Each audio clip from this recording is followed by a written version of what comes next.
A highly respected anthropologist has cast serious doubt over claims of a dreaming story about the blue-banded bee at the proposed Blayney gold mine, which Tanya Plibersek used to block the billion-dollar project. This is the Australian reports this morning. Wiradjuri authority Uncle Neil Ingram told the minister in February that that story wasn't even true. Joining us live is the Environment Minister Tanya Plibersek. Minister, good morning to you. Have you been duped into blocking the mine by a dissident Indigenous group? Not at all. And my reasons for the decision I made are publicly available. I've given them to the mining company and they're available on my departmental website. But I'd say this, you've said block a billion-dollar project. What I've said is that the tailings dam can't be built on the headwaters and springs of the Belubula River. My decision applies to 16% of the site in question. The company themselves have said they looked at over 30 designs for the tailings dam. What's interesting about this as well is that the CEO and the chair of the board have bought thousands of extra shares in the company, and the company's share price has gone up by 37%. So when you look at that evidence, I think we're fairly confident that there's a way forward. The Australian keeps writing that this has blocked the project. I have to be very clear. The project can go ahead. They just need to redesign the tailings dam. But as you said in that report, it's unviable. Well, I guess the share price tells a different story.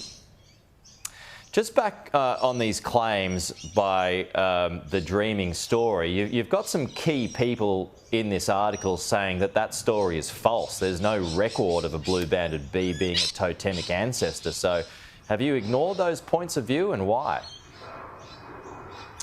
Well, not at all. I've listened very carefully to the evidence from all of the parties concerned, and I've taken the advice of the Wiradjuri Traditional Owners Aboriginal Corporation. That's the same group that the previous Minister, Susan Ley, took the advice of when she made a similar decision under the same law about 50 kilometres away.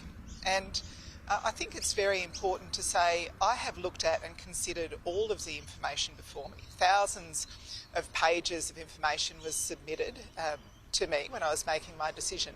What's really curious is Peter Dutton's come out and said he would reverse my decision. He hasn't looked at any of the evidence. He hasn't listened to any of the people concerned. It's that kind of decision making that gave us robo-debt and secret ministries and car park rorts and sports rorts and $30 million paid for a block of land worth $3 million in the Leppington Triangle, and the dodgy visa privatisation thing, the Synergy 360. I mean, we had a government not so long ago that used to make decisions based on no evidence, ignoring the law, favouring their mates. I'm not going to do that. OK. Has this call to reject the proposal, let's put it this way, has that call been made to fend off the Greens who might be targeting your seat at the next election? You know what? There was a group of people who wanted me to block the whole project. The mining company, of course, wanted me to make no changes to the project. What I've said is that on this 2,500 hectare site, 16% of the site needs to be protected because of its particular significance. My reasoning is laid out very publicly in the statement of reasons that I've given to the company and put up on the website. You can read through it at your leisure. I think there's a very strong case there, and I stand by the decision. All right. On to the Prime Minister's investments. If Anthony Albanese wins the next election, there's some claims about retirement, although he's rejected that this week. Do you expect Anthony Albanese to last a full term if he wins the next election? Oh, 100%. Absolutely. He's very committed to the job. He's very committed to serving the people of Australia. I don't doubt that he's there for the long haul. You've been touted for a long while now as a leadership aspirant. Are you in the running if he doesn't make it? I know that he's determined to stay there, that he is absolutely committed to the job. You did not answer the question, Minister.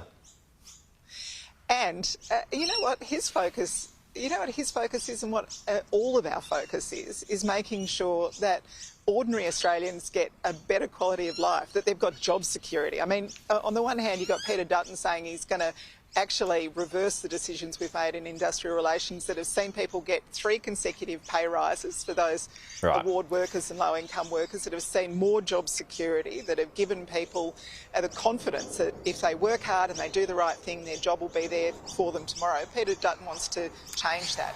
We've made sure that 13.6 million Australians get a tax cut. Peter Dutton only wanted to give that tax cut to high-income earners.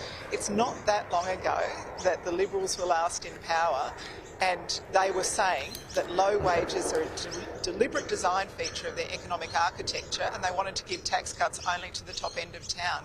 I think when people really focus on the difference when it comes to job security, when it comes to higher wages, when it comes to tax cuts for all Australians, not just the top end, they'll remember what it's like to live with a Liberal government. Okay. Do you want to look at negative gearing again? No, we've got $32 billion worth of housing policies. Okay. We've already announced the first 14,000 out of the Housing Australia Future Fund to be built. That could have happened a lot sooner if the Liberals and Nationals hadn't voted against it and the Greens hadn't delayed it for a year. We want to be building more homes for Australians to rent, public rental, private rental, to buy, to move into.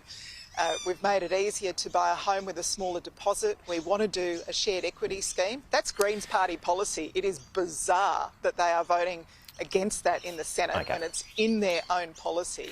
It just shows how shallow they are, that they're not prepared to act in the best interests of Australia.